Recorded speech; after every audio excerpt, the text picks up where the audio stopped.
ಓಂ ಶ್ರೀ ಪರಮಾತ್ಮನೇ ನಮಃ. ಶ್ರೀ ವಿಷ್ಣು ಸಹಸ್ರನಾಮ ಸ್ತೋತ್ರಂ.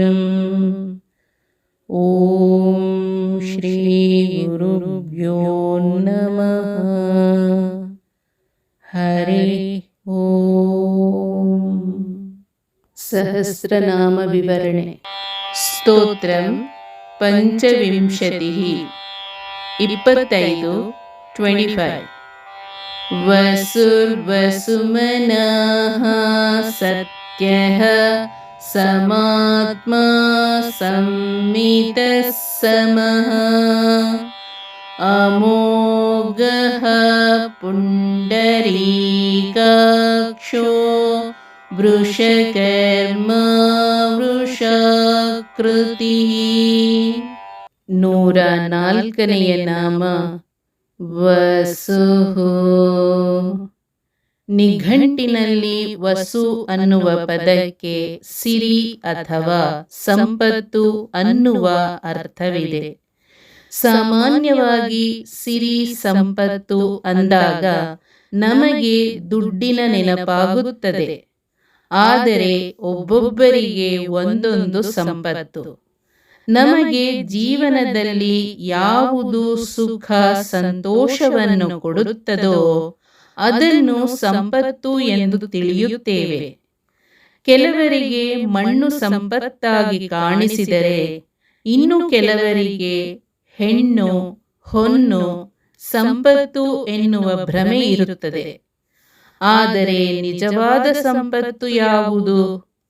ಯಾವುದನ್ನು ಹಂಚುವುದರಿಂದ ಬೆಳೆಯುತ್ತಾ ಹೋಗಿ ಸಾವಿರ ಸಾವಿರ ವರ್ಷಗಳ ತನಕ ಅಜರಾಮರವಾಗಿ ಉಳಿಯುತ್ತದೋ ಅದು ನಿಜವಾದ ಸಂಪತ್ತು. ಅದೇ ಜ್ಞಾನ. ಯಾವುದೋ ವ್ಯರ್ಥವಾದ ಜ್ಞಾನ ಸಂಪತ್ತಲ್ಲ. ಯಾವುದು ನಮ್ಮನ್ನು ಉದ್ಧಾರ ಮಾಡುವ ಶಕ್ತಿಯೋ ಅದು ಜ್ಞಾನ ನಿಜವಾದ ಸಂಪತ್ತು. ಆದ್ದರಿಂದ ಜಗತ್ತಿನಲ್ಲಿ ಅತ್ಯಂತ ದೊಡ್ಡ ಸಂಪತ್ತು ಭಗವಂತನ ಜ್ಞಾನ. ಇಂತಹ ಅಪರಿಮಿತ ಸಿರಿಯಾದ ಭಗವಂತ ವಸುಃ. 105ನೆಯ ನಾಮ ವಸುಮನಃ. ಇಲ್ಲಿ ವಸುಗಳು ಎಂದರೆ ಭಗವಂತನನ್ನು ಅರಿತವರು, ಮುಖ್ಯವಾಗಿ ದೇವತೆಗಳು ಹಾಗೂ ಯಾರು ತನ್ನ ಹೃದಯದಲ್ಲಿ ಭಗವಂತ ವಾಸವಾಗಿದ್ದಾನೆ ಎಂದು ತಿಳಿದಿದ್ದಾರೋ ಅವರು ವಸುಗಳು. ಪರಿಶುದ್ಧವಾದ ಮನಸ್ಸುಳ್ಳವರನ್ನೂ ಕೂಡ ವಸುಗಳು ಎನ್ನುತ್ತಾರೆ. ಆದ್ದರಿಂದ ಪರಿಶುದ್ಧವಾದ ಸತ್ವಗುಣದಿಂದ ಅನನ್ಯವಾಗಿ ಪ್ರಾರ್ಥಿಸುವ ವಸುಗಳಿಗೆ ಕಾಣಿಸಿಕೊಳ್ಳುವ ಭಗವಂತ ವಸುಮನಃ. 106ನೆಯ ನಾಮ ಸತ್ಯಃ. ಸತ್ ಅನ್ನುವ ಪದಕ್ಕೆ ಅನೇಕ ಅರ್ಥಗಳಿವೆ. ಸರ್ವಸೃಷ್ಟ, ಸರ್ವನಿಯಾಮಕ, ಸರ್ವಸ್ಥಿತಿ ಕಾರಣ, ಸರ್ವಸಂಹಾರಕ ಇತ್ಯಾದಿ. ಅದೇ ರೀತಿ ಸತ್ ಅಂದರೆ ಜ್ಞಾನ, ಅಜ್ಞಾನ, ಬಂಧ, ಮೋಕ್ಷ.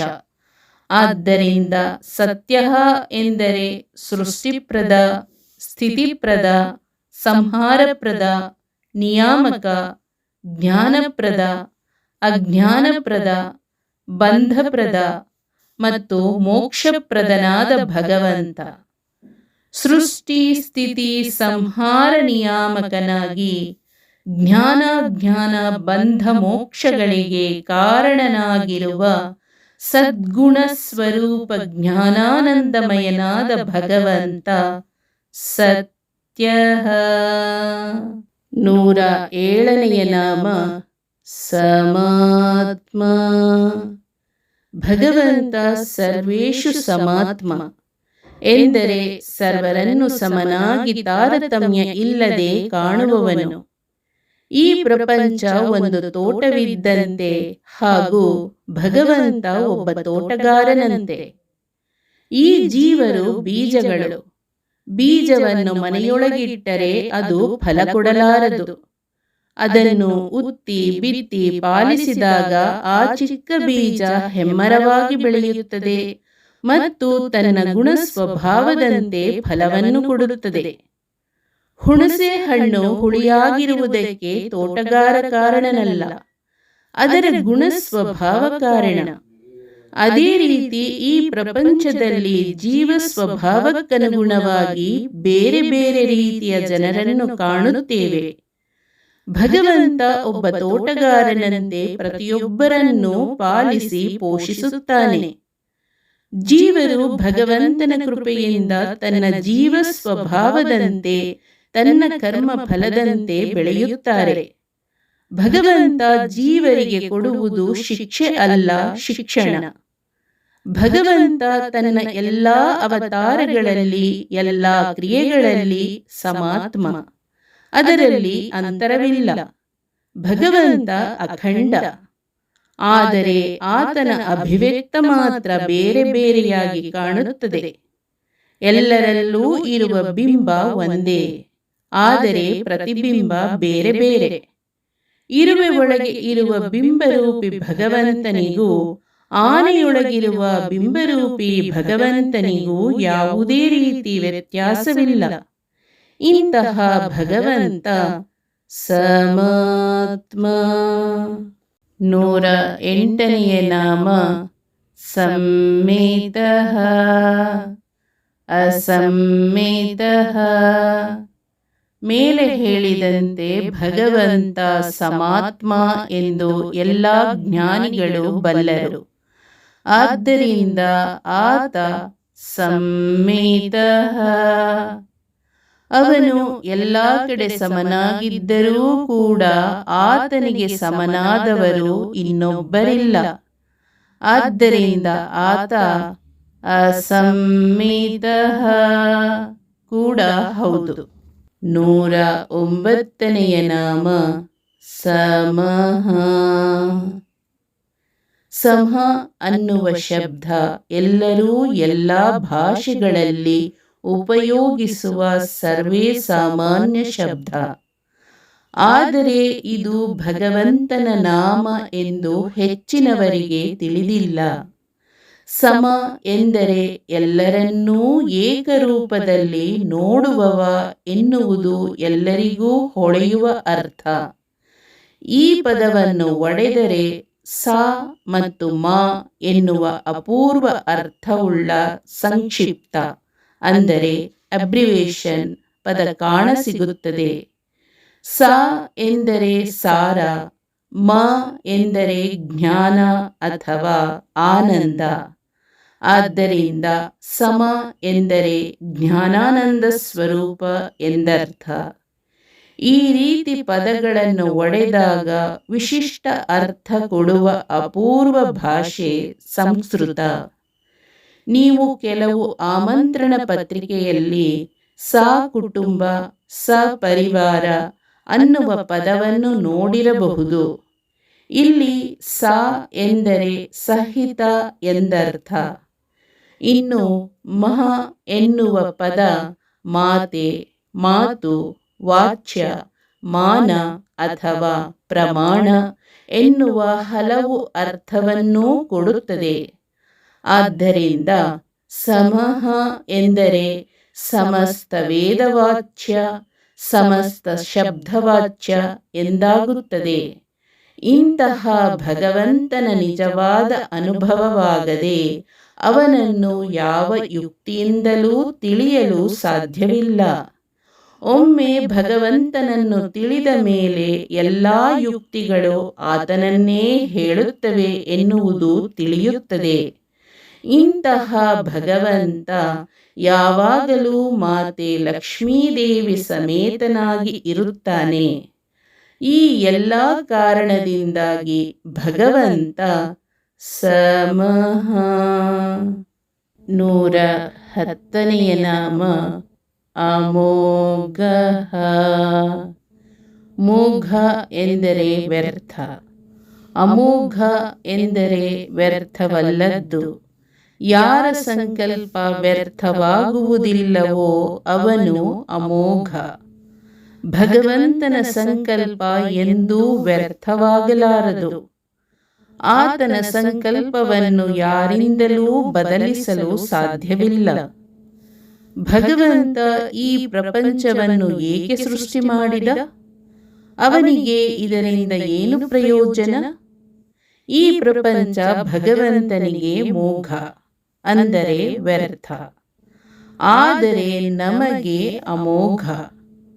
ಈ ಪ್ರಪಂಚವನ್ನು ಭಗವಂತ ಜೀವರಿಗಾಗಿಯೇ ಸೃಷ್ಟಿ ಮಾಡಿರುವುದು. ಇಂತಹ ಭಗವಂತ ಅಮೋಘ. 111ನೇ ನಾಮ ಪುಂಡರೀಕಾಕ್ಷ.